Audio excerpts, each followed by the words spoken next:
I've owned my CFMOTO 450MT for a little over a year now, actually around 14 months. And in that time, I've ridden almost 9,000 kilometers. I have gone through several sets of tires, dropped it more times than I can remember, bent parts, broken parts, scratched the tank, damaged the handguards, bent the rear brake pedal, killed the side stand switch, bent the lower frame where the skid plate mounts. And after all that, I would still buy this bike again. In fact, I like it more now than I did when I first bought it. That is probably the most important thing in this whole review. Because when a bike is new, you judge it based on expectation. After more than a year, almost 9,000 kilometers, and a lot of off-road riding, crashes, upgrade and maintenance, you judge it based on reality. And in my reality, the CFMOTO 450MT has been a very good adventure bike. Not perfect, but very good.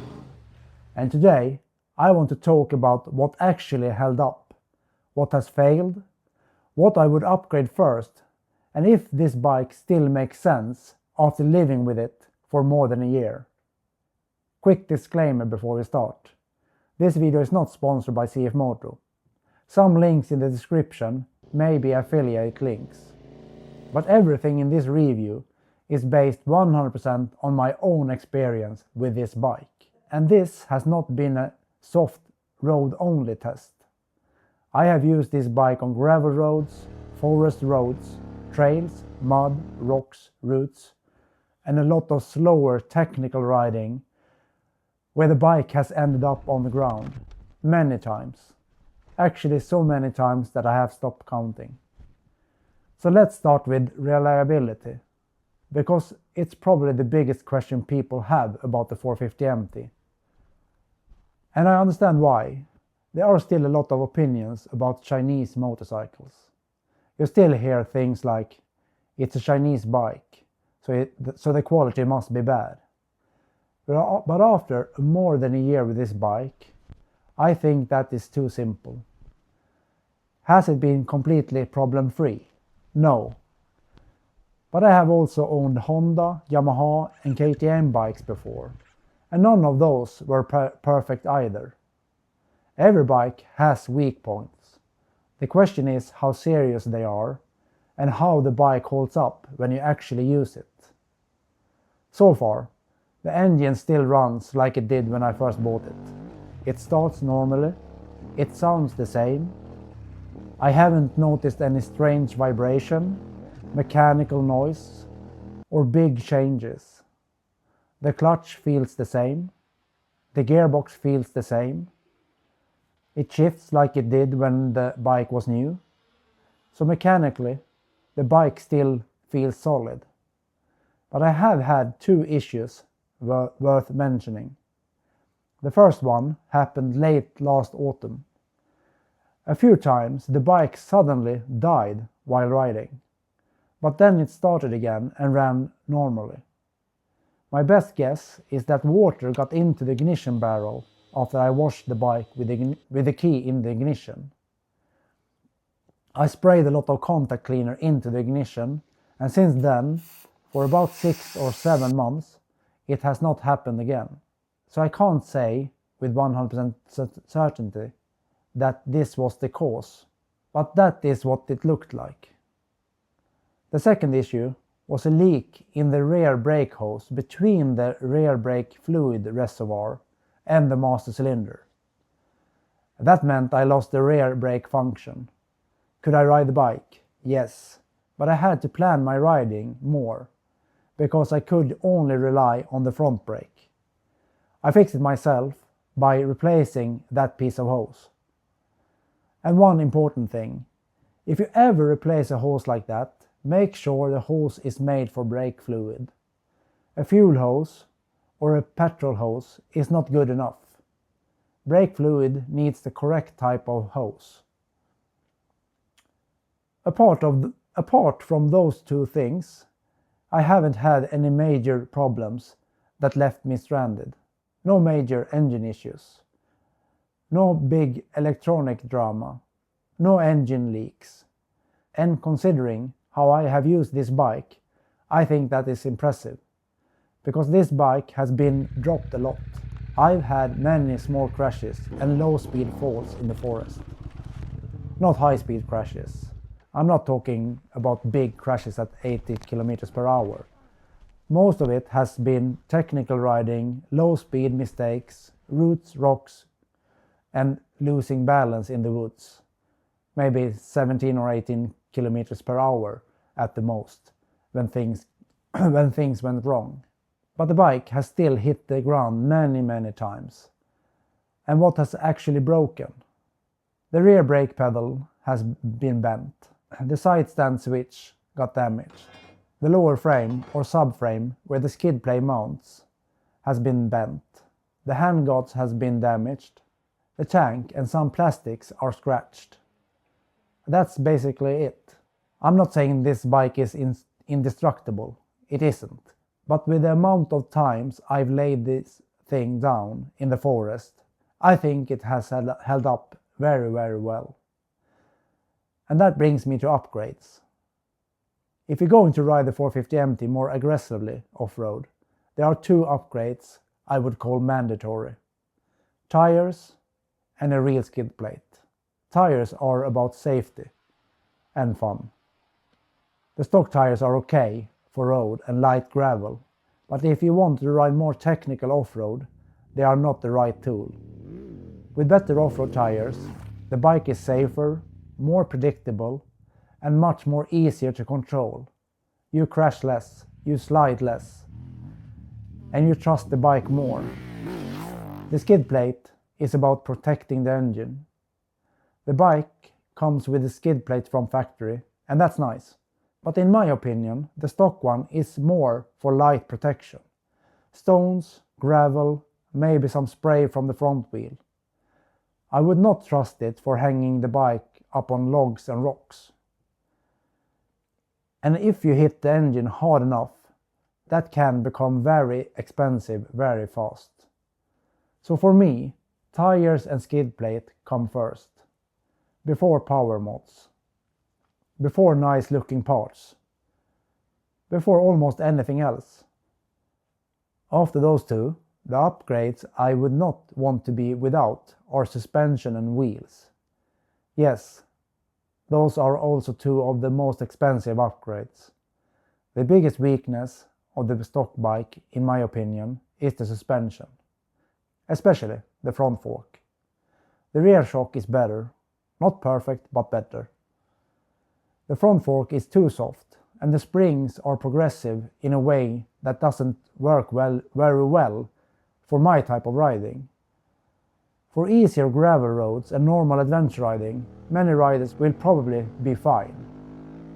But if you start riding harder, faster, or more technical off-road, the front fork becomes a clear limitation. After upgrading the suspension, the difference was huge, especially in the front. And the difference is not only noticeable off-road. The bike feels better on gravel, better in the forest, better when it takes hits, but also better on normal roads. Even though my setup is more off-road focused, I think the bike feels more controlled almost everywhere. The bike also became a little higher. For me, that's a positive thing. It gives more ground clearance and reduces the risk of hitting the engine or skid plate.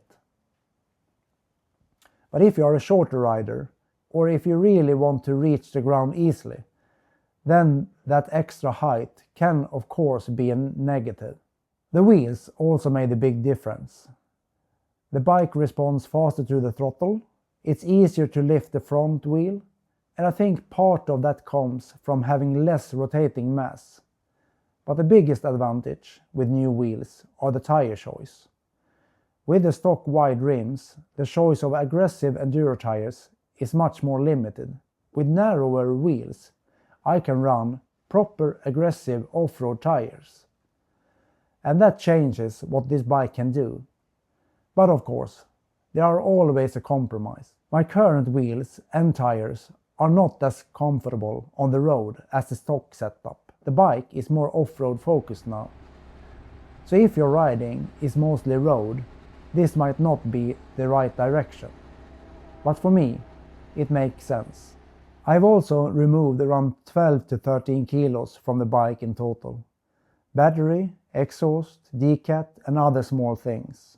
Do I feel every kilo while riding? Not always. To really feel the difference, you probably need to ride a stock bike and my bike back to back. But when you are tired in the forest and you drop the bike 10 times in one day, 10 or 12 kilos less is a big deal. Every time you pick it up, you are happy that the weight is gone. If I started again from day one with the new 450MT, I would upgrade it in this order. First, skid plate. Second, tires. Third, suspension. Fourth, wheels.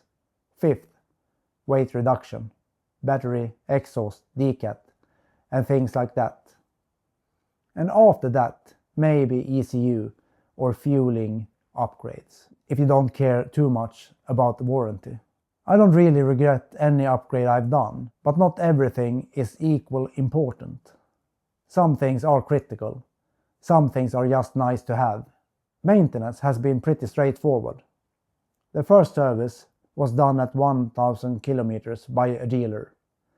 That cost me around 2,500 Swedish kronor. I assume that was oil, oil filter and normal checks. At around 6,000 kilometers, I did an extra oil and filter change myself. That service was not required by a dealer here in Sweden, but for my type of riding, I wanted to do it. I have also changed the front brake pads because they were worn out. That was around 7,500 kilometers. I have gone through several sets of tires, and now, at almost 9,000 kilometers, the chain and sprockets needs to be replaced. That doesn't surprise me. With off-road riding, mud, water, sand and cleaning, those parts wear faster. I haven't noticed any play in the wheel bearings, steering head bearing, swing arm or linkage. But one thing to mention is that I changed to new wheels in November or December. So the original wheel bearings have not done the full distance in my current use. Overall, the bike still feels tight. It does not feel worn out.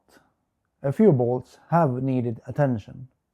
One engine bolt was loose after some riding, and there have been a couple of bolts that I needed to tighten. But honestly, I don't see that as a CFMOTO specific thing. If you ride hard off-road, you should check bolts on any bike. Honda, KTM, Yamaha, CFMOTO, it doesn't matter. Living with the 450MT has also been better than I expected. I changed to the taller seat and that improved the comfort a lot. The wind protection is okay. I usually ride with the screen in the lowest position because I don't want to hit it when riding off-road. Road transport works fine. I haven't done a huge amount of long distance touring, but I have done rides around 200, 300 and 400 kilometers. And it has worked well. But in technical riding, you do feel the weight. As long as the bike is moving, it is manageable. But when you lose balance, or the bike is on the ground, then yes, it's heavy. It is still an adventure bike, not an enduro bike. The front of the bike also feels wide sometimes, especially when you are sitting down in tighter corners and trying to lean the bike. It's not a huge problem, but you can feel it. The display and controls have worked well, but the high beam switch annoys me. I hit it by mistake all the time. Yes, I know, it's easy to fix. And after this video, I might finally take out the Dremel and cut it down a little. The fuel level indicator could also be better. It hasn't caused me to run out of fuel, but I do not trust it 100%, especially if the bike has been lying on the ground. When you pick the bike up again, the fuel level indicator can take a long time to adjust. That can be a little annoying when you are out riding and you are not sure if the number is correct, but the actual range is good. For my riding, the tank size feels more than enough. I have done around 300 kilometers on one tank, even with pretty tough off-road riding. I don't really track fuel consumption closely. I fill it up, ride it and stay happy. It doesn't use enough fuel for me to care. So, who is this bike for? I would actually recommend the 450MT, both to beginners and experienced riders. If you are new to adventure riding or gravel riding, it is a very good platform. It is not too extreme, it is not crazy expensive, and it gives you a lot of bike for the money. But I would also recommend it to more experienced riders, because with the right upgrades, this bike becomes very capable. And many of those upgrades are things you might want to do on other adventure bikes anyway. The difference is, with the 450MT, you start at a much lower price. For shorter riders, the stock bike can be a good fit. If you are taller, there are modifications, like lower foot pegs, taller seat, and different ergonomics. So it can be adapted quite well. Who would I not recommend it to? If your riding is mostly asphalt, long touring days, and road comfort, then maybe I would look at something else. Maybe a bigger adventure bike, like an 800MTX or something similar. I know many people use the 450MT for touring and are very happy, but for me, if I mainly wanted a road touring bike, I would probably choose something bigger and more road focused. For gravel, trails, light adventure riding, and building a more off-road capable travel bike, the 450MT makes a lot of sense, and it still feels like very good value. I paid a little over 70,000 Swedish kronor for this bike. After more than a year, I still think that was a very good deal. It is cheap to buy, fairly cheap to service, and there are a lot of spare parts available at low prices. The second-hand value in Sweden also seems better than I expected. Maybe not like a Yamaha Tenere, but the used ones that shows up seem to sell fairly quickly. What has held up better than expected? Almost everything, but maybe I also had lower expectation in the beginning, because it's not a Japanese or European bike. And I think I was wrong to think that way. After living with this bike, I think the general quality is much better than people expect. The one area where I think it could feel more refined is the plastic around the front. Some of it feels a bit rattly when riding off-road. I wish the whole front area was mounted a little bit tighter, and if CFMOTO makes an updated version, I would also like to see a better front fork from the factory, a slimmer tank, a better fuel level indicator. More power would be nice, of course. Nobody says no to 10 or 20 extra horsepower. But honestly, for off-road, I don't need more power. For road and fast gravel, yes, it would be nice, but it is not a deal breaker. My dream version would be a more hardcore rally style version. Lower weight, better suspension, slimmer tank area, more ground clearance. Maybe a twin-cylinder adventure bike around 170 kilos. That would be very interesting. So, final verdict. After more than a year and almost 9,000 kilometers, I think we can stop saying that just because this is a Chinese bike, the quality must be bad. That is too simple. Is the 450MT perfect? No. It has flaws. It can be improved. But so could my Honda, so could my Yamaha, and so could my KTM. No bike is perfect. What matters is if the bike does what you need it to do. And for me, the 450MT does. It's fun, it's capable, it's affordable, and maybe most importantly, it is a bike you can grow with. You can buy it as a beginner, learn adventure riding, and have a great time. Then you can upgrade it, improve it, ride it harder, and still have a great time when you become a better rider. That is what makes this bike so special to me. It is not just a cheap adventure bike. It is a platform you can grow with. And after 14 months, almost 9,000 kilometers, a lot of crashes, and a lot of modification, I would absolutely buy it again. Actually, I'm more excited to ride it now than I was when I first bought it. Thanks for watching, ride safe, and see you in the next one.